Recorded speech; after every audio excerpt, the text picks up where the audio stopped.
Say, go Broncos! Go Broncos! Okay. Excuse me, let me pick up my things here. Turn it on. Okay.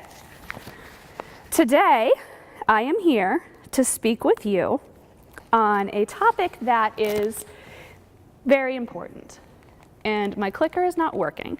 So I think we will see if Principal Munoz, I understand Phil Munoz, you've got some extra of these. Would you mind grabbing one for me? Phil? Yeah, Phil. Mr. Munoz. That would be great. Thank you. Okay, but we're going to go ahead and get started. First of all, I've got to tell you, I'm from Oxford, Ohio, and that's the home of Miami University. And there's this saying that they use in Oxford. Did you know that Miami was a university before Florida was a state? That's very true. I actually researched it. Miami's a university in 1809. Florida was a state in, come on, Floridians? 1847, but I appreciate your participation. All right, speaking of which, I am going to thank you in advance. I know we have a very large room of young students or young people with us here today. So I want to thank you in advance for your participation, your cooperation, and your willingness to listen. Really listen and hear and think about what we are going to discuss today. Now, if it seems like we're coming apart a little and we might need to draw the group back together, I am going to get your attention by singing to you. And I am a very good singer, okay? So I'll sing either the first part of a song or a jingle, and some of you will recognize it, and then you can repeat the next part, come in with the next part. Want an example? Sure. Okay. Let's do Mac Daddy Make You Wanna Jump. Jump, jump. There you go. Example. So if we need to draw our attention back in here, that's the method. All right, now on a more serious note, I want to share with you why I'm here. I am here on behalf of the Sandy Hook Promise. I am honored to be here on behalf of the Sandy Hook Promise.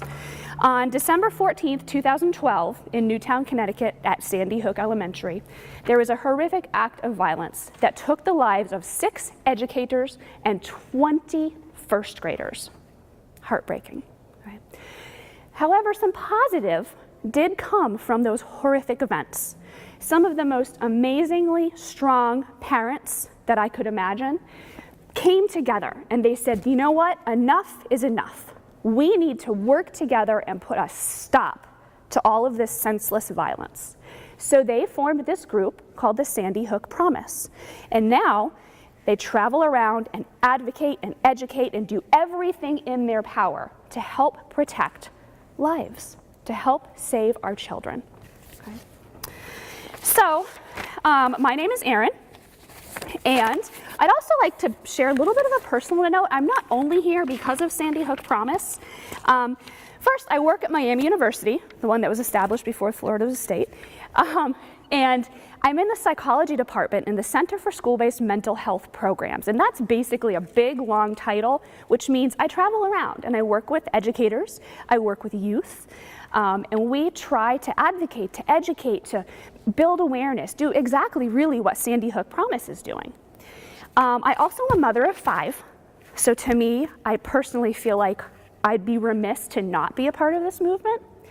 And on a much more personal note, in 2009, I lost my mother-in-law, my 5-year-old niece, and my 3-year-old nephew to an act of violence that could have and should have been prevented.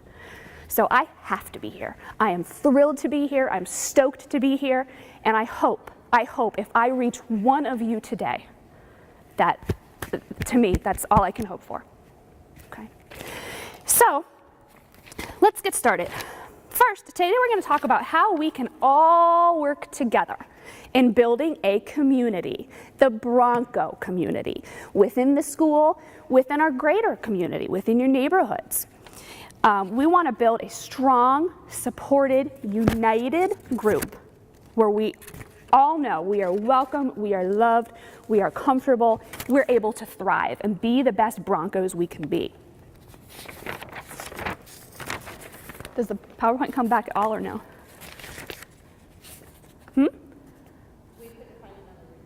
Oh, okay, that's fine. Is it okay if I just don't use it? Okay. I would pull my clicker out of my purse that I carry with me. So I'll just do the space bar. Okay, so I'm not going to ask you at any point during the day to share anything that's personal. As growing up a very shy person, and I'm still pretty shy, I always hated that. So I will not ask that of you. But I'd like for you to think to yourself for just a moment. Have you ever felt lonely, isolated, alone, shut off, maybe ignored? Now, whether you have or have not experienced those feelings, imagine you are feeling that right now. Now imagine you experienced that for 2 weeks, then 2 months. What about 2 years? Unfortunately, for millions of young people nationwide, they suffer through this silently on a daily basis.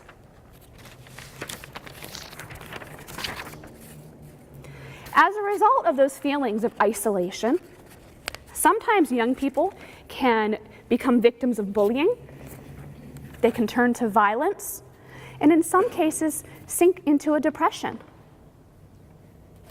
Okay?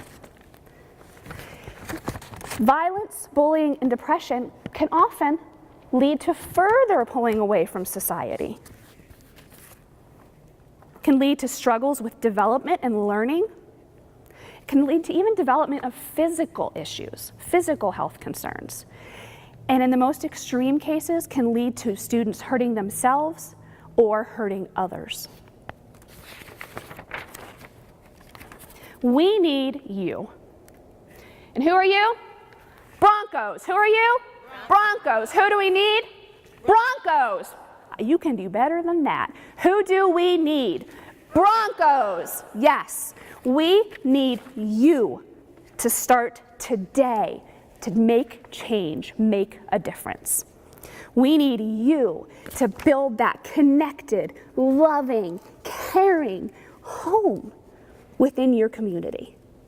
You have the power to make this happen.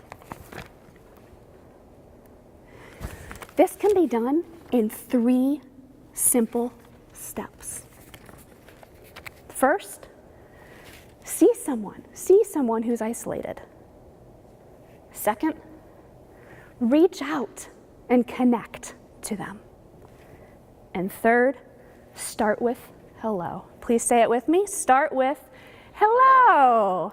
Start with hello. One more time, just for those who say I sound like Mrs. Doubtfire. Let's start with hello. Thank you. All right, so let's talk a little more specifically about each of the steps. How do you know if somebody is socially isolated? What may that look like? Sometimes someone who's isolated prefers to just sort of keep to themselves, to be alone. And you know, I have to admit, that can be okay. For me, with 5 kids at home and 3 dogs and 4 cats and 12 chickens, and I won't even keep going because I could stay up here forever. If I'm doing these trainings and I have a night alone at a hotel, I go back to my room and I'm like, I mean, sometimes being alone is what you need. But if you see somebody who is alone all of the time, who's uncomfortable in really any social situation, maybe someone who's being purposefully left out by their peers. Maybe there's a group text going around and you notice, hey, Alex is normally in these texts. I wonder why she's being left out this time. That could be an instance of social isolation. Where can social isolation be found? Is it only in group texts? No. Where else? Volunteers, show me a hand. Where else can it be found? Yes? Walking home from school. Walking home from school. What's your name? Thank you, LaShonda. LaShonda said walking home from school. Where else? Yes? Maybe like on the soccer team. On the soccer team. Great. What's your name? Mary Kay. Thank you, Mary Kay. One more. Sir. On the bus. On the bus. And what's your name? Shaq. Thank you, Shaq. I always pictured Shaq being so much taller. It's okay. Yes, you have all offered very real examples of where social isolation can be found. The other thing that's important to remember is you do not have to be physically separated to feel social isolation. I remember when I was in high school, I had this little clique. I don't know if they're still called cliques, but many moons ago when I was in school, we called them cliques. So I had this core group of friends, and we would do almost everything together. And I would feel, especially like at the football games, we'd all go together, be hanging out, but I don't know, it was the way the conversations would go on, the interactions. Even though I was with them, I felt like I was not part of that group. But you do not have to be physically alone to feel social isolation. So our next step is to reach out. And this can be a very difficult thing to do. Okay? Why could it be difficult for somebody to reach out? Does anybody have any ideas why it could be difficult for somebody to reach out? I don't know that person. Like, there's probably a reason that I haven't talked to them already. Like, I'm probably gonna not like them. Okay, there may be a reason you don't like them, or it'd be weird to talk to them. What's your name? Alex? Thank you, Alex. Did you have one too? Actually, I was thinking just the opposite. They may think I'm weird. They may think you're weird. Okay, what's your name? Connie. Thank you, Connie.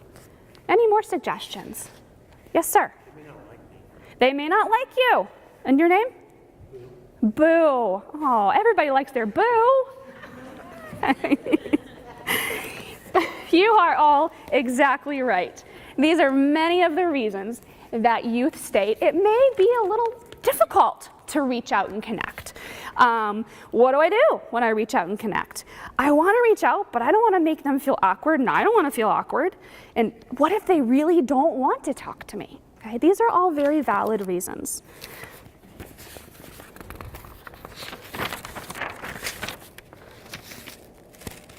And the reasons that you suggested are wonderful, and there can be many, many, many more. I just want to point out the ones that we mentioned does not encompass everything.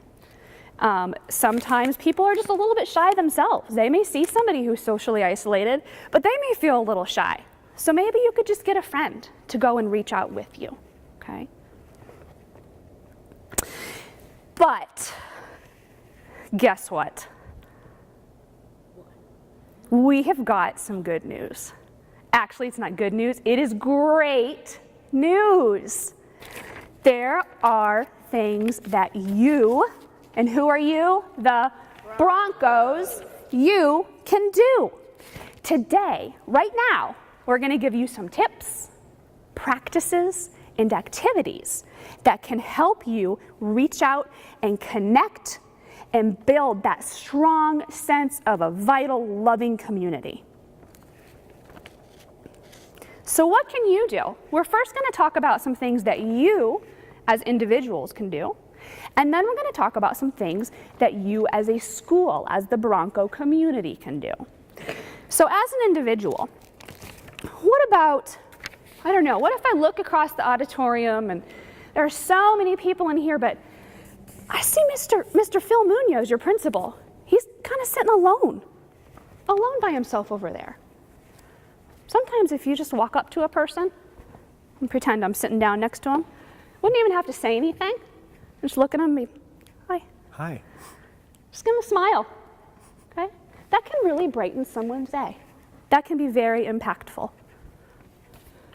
What if you reach out on social media? Who uses Yik Yak? Show of hands. Okay, so Yik Yak, from my limited understanding of social media, is one that's has to do with proximity. So within schools, you can have different communities and conversations. What if somebody started a Yik Yak account that was just to call out props, say kudos? You know what? I was sitting in math class the other day and my pencil fell off my chair and I reached over to pick it up and I could feel my chair starting to tip and I'm like, oh no, I'm gonna hit my face right on the floor. And the student behind me grabbed the back of my chair and from face diving. I'll just put it here. Saved me from face diving. So what if I post then on Yik Yak, hey, props, thanks so much. Girl in my math class who saved me from totally face planting and embarrassing myself. Okay. What if you invite someone to join you? You know, I've got a personal account of this. When I was in high school, I switched high schools my freshman year in the middle of the year. I walked in, it was my first day. It was the lunchroom. I was a nervous wreck. I just didn't know what to do. I was just psyching myself out with nerves. And then this girl, Kelly Clamo, I will never forget her name for as long as I live, walked up to me and said, hey, I know it's your first day. Do you want to sit with us at our lunch table? I almost cried. I said, yeah, I would love that. Thank you. I will never forget that kindness, that small act of kindness that changed the course of my whole experience at that school. What about a simple gesture? Hey, how's it going? Or a handwritten note. This is one that I think a lot of young people, or some young people, may see as being quite old school. A handwritten note. Do people write handwritten notes anymore? I kind of felt like that. But it's funny, my husband recently was reading a letter, a handwritten letter, from his 96-year-old grandmother. They correspond every other week. And I was thinking, as I was flipping through my texts and everything, when's the last time I've read a text and been so touched and emotional happily and brought to tears? Yet almost every time he opens those letters, those handwritten letters from his grandmother, he's just touched. So that can still be very priceless. And it doesn't have to be a full, long letter. You could just pass a note to somebody sometime, right? Or if you're not comfortable handing it to them, you could leave it in their locker, in their bag. There you go, sir. What does that say? Your smile makes me smile. Aw. See? It elicits that, aw. Wouldn't it be nice to experience that? Okay, these are just some ideas as to what you can do. What can you do as the Bronco school community? Well, some schools have No One Eats Alone Day. And of course, we've got Mr. Munoz here, and we've given him a bunch of resources, and he has committed to helping this school put together many activities that are appropriate, because you know what's most appropriate for your school environment. You could also do a scavenger hunt. Sometimes in other schools they've set this up where each person has like 3 popsicle sticks and they just place them throughout the classroom. So my goal is to collect, can you pass one to each of them please? My goal is to collect popsicle sticks from 3 different people over the course of the day. And at the end of the day, mine will be gone as well. So for example, thank you. My left foot is bigger than my right. You know, mine too, actually. Yeah? Okay. Could I grab one of your popsicle sticks? Thanks. What do you have to say? I actually love math, but don't tell my mom. Yeah? Thank you. I love to fish. Wow, I never would have thought that. Okay? But you can learn just little tidbits about your peers that you may not have otherwise learned. It just helps you build that connectedness. It helps you reach out and connect.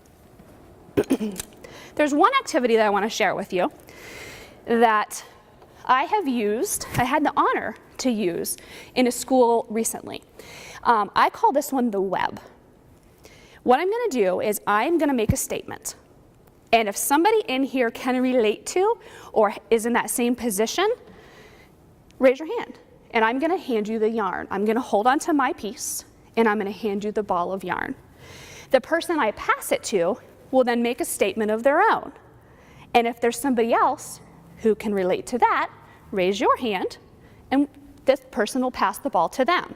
Each person needs to hold onto their piece when the ball comes to them, okay? So I have a younger sister. Does anyone else have a younger sister? Here. Might have to stretch it slowly. Okay. Do you have a statement? Oh,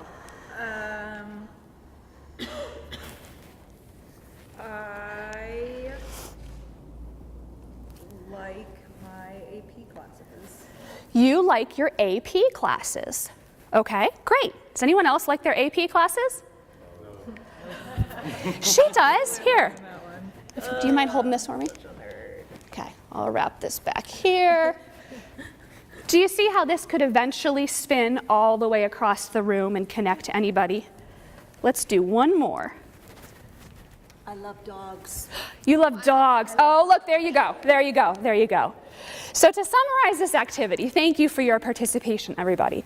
When I did this activity in a middle school that was the population were all children who had social, emotional, and physical disabilities, or as I like to say, young people with exceptionalities. And these are young people who have so many things that they're working against already before they get into the normal social issues that most young people go through. At the end of the session, every student in the group had a piece of yarn. And some of them had tears in their eyes. And as the mom of a boy who's on the autism spectrum and has developmental delays, that melted my heart. Okay? But again, we need you, Broncos, to come up with ideas that work for you. And remember, sometimes it's as simple as starting with hello. Thank you. I'm now going to pass it on to my esteemed colleague.